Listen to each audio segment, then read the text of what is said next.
Hoje a gente vai começar assim, falando dos 3 pilares do método GPS. Por quê? Porque é a base de toda a transformação. É a gestão positiva em sala de aula. E tem como base número 1 ali, a disciplina positiva, que mexe no quê, Gé? Nas emoções e no comportamento do aluno. Você vai entender por que o aluno se comporta da maneira que ele se comporta. O que eu posso fazer para diminuir esse comportamento dele, ou muitas vezes até zerar. A metodologia ativa, ela me envolve na transmissão do conhecimento. Lembra que a gente falou que a forma de ensinar mudou? Eu não posso ficar fazendo sempre a mesma coisa? Então eu preciso mudar essa forma. O livro não vai mudar. As provas talvez não mudem tão cedo, mas a gente pode mudar a forma de avaliar esse aluno. A gente pode mudar a forma de entregar esse conteúdo. E o outro pilar que é da neurociência, não é menos importante, mas a neurociência faça com que a gente entenda o funcionamento do cérebro para aquisição do conhecimento. E aí entra, gente, a quantidade que a gente tem de laudos e transtornos. O que esperar de cada aluno? Até onde ir para cada aluno? Como adaptar? Como reter a atenção? Como aumentar o foco? Só que esses 3 pilares jogados aí não são nada, não faz toda essa transformação. Essa transformação do método GPS só é possível porque lá no meiozinho, o que conecta esses 3 pilares, essa tríade, é você. E você aqui está numa postura de líder positivo. Você sabe o quanto e como acessar a emoção e o comportamento desse aluno, você sabe como e quando mudar a sua forma de transmitir o conhecimento e como acessar o cérebro da criança. Então é muito importante. São áreas de conhecimento que foram privadas da gente ter. E facilita tanto a nossa vida e promove tanta mudança dentro da sala de aula. Então é muito importante que vocês entendam isso, que a partir daí eu vou dar exemplos desde liderança, desde a disciplina, desde a metodologia ativa, desde a neurociência nessa aula 3. Então é muito importante que você saiba por que eu estou falando disso. Por que o método transformador GPS é embasado nessas 3 áreas, tá? E assim, não precisa ser uma psicóloga, não precisa ser uma neurocientista, não precisa ser um professor tecnológico para fazer isso. Não precisa. Você pode acessar isso com a qualidade de aula aí que você tem. E a base de tudo, o meio de tudo, na verdade, né? O centro de tudo é você. Você, professora. Quando eu falo de liderança positiva, eu posso perguntar: você lidera e controla seus alunos em sala de aula? Você tem uma alta performance como professora? Você desperta o apoio das famílias, o respeito dos alunos e o reconhecimento da coordenação pedagógica? Você evita mau comportamento, assim, um comportamento ruim, de insegurança na sala de aula? Você consegue? Por que, eu não posso me sentir segura? Claro que pode. Todo mundo se sente insegura. Quando eu vou começar essa aula, eu me sinto insegura. Mas eu posso ficar assim, então o método do GPS é muito legal. Não. Eu tenho que me apoderar disso, eu tenho que voltar a estudar, eu tenho que refletir sobre o que eu vou falar. E você consegue você preserva a sua saúde física e emocional como líder dentro da sua sala de aula? É mais sim ou mais não aí nessas perguntas, nesses questionamentos, porque uma liderança positiva faz com que você consiga suprir esse leque aí que está dentro desses parâmetros de liderança positiva. Então reflete um pouquinho tudo que a gente já falou e fez. Gé, você pode me dar uma orientação de liderança positiva? Claro que sim. Liderança positiva é uma coisa, é um método que eu falo que é o método Leoa.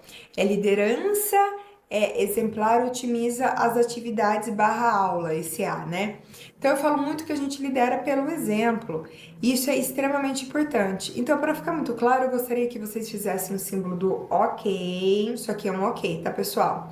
Dá aí uma chacoalhadinha para ficar bem molinha a mão. E agora eu quero que vocês façam comigo rapidamente. Coloca o ok na testa, ok na bochecha, ok no queixo, ok na testa. Colocaram na testa ou colocaram no nariz? Ah, quer dizer, o que a gente faz tem mais impacto do que a gente fala para as crianças. É legal isso, não é? É nessas horas, pessoal, que a gente fala o quê? Que a palavra até instrui, né? Dá uma instrução, mas o exemplo arrasta. E aí o que acontece? Muitas professoras ficam pedindo silêncio, pedindo atenção na sala de aula, do tipo, silêncio, atenção, pessoal, para com isso. E aí, é legal? Será que a gente está passando assim uma postura de liderança? Será que essas crianças confiam na gente? Não parece um pouco infantilizado e desesperado? Eu gosto muito de falar que a gente pode pedir a atenção dos alunos usando o Total Physical Response dentro da sala de aula. Muitos professores falam, mas não funciona comigo, porque as crianças funcionam em todas as idades.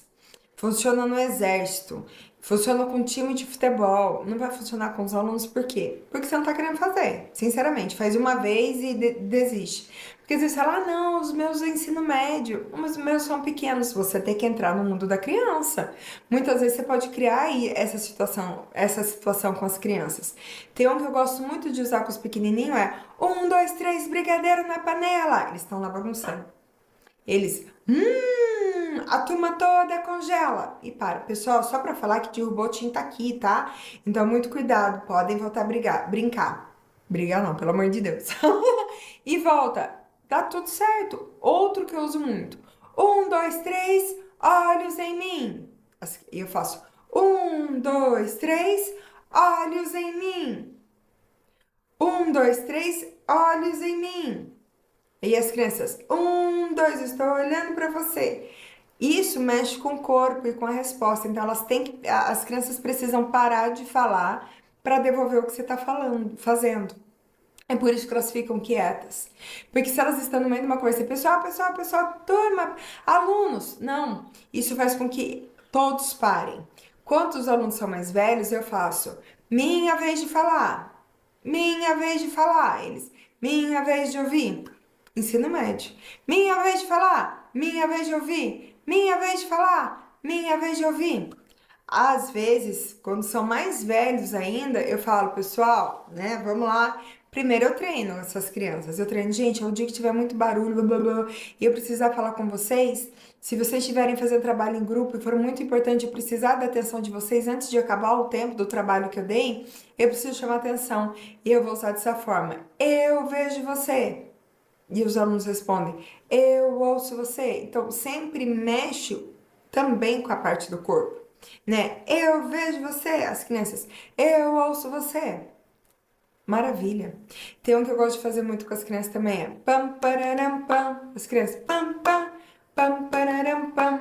Pam, pam. Enquanto eu não ficar quietinha, eu não começo minha aula, eu não começo a falar. Eu não fico lá desesperada, eu preciso, eu não vou falar mais nada. Não.